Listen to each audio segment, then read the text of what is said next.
Hello and welcome to today's Living Word. I'm Dwayne Matz. We're continuing in the book of Isaiah, chapter 5, looking at the six-fold woes. This is woe number 2, and we pick it up in verse 11.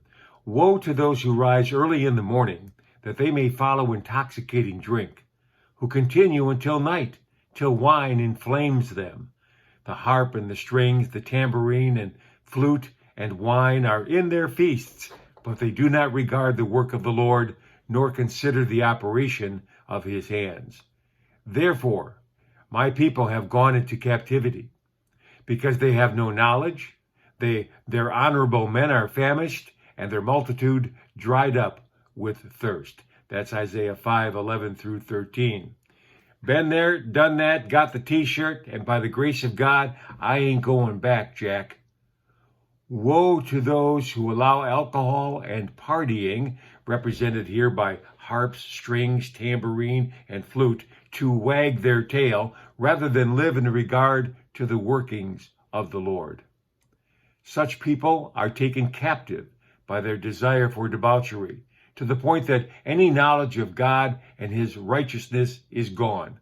Out of sight, out of mind, let the good times roll unchecked.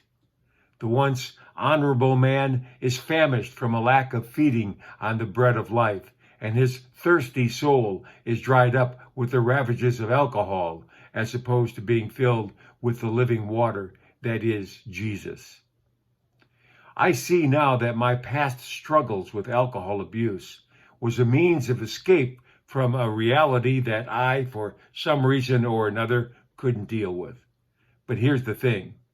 Every morning, amidst the hangover, that reality, whatever it was still hanging over me. No wonder they call it a hangover. Thankfully, by the grace of God, I, like the prodigal, came to my senses, confessed my sin, repented of it, and now the only hangover I have is the cross of Christ hanging over me, assuring me of my forgiveness and leading me to a new life in Christ. Oh, to those who are struggling with addiction today, I say this: God knows, he cares, he wants to free you from this captivity and help you escape to the life that he has created for you. So trust him, surrender to him.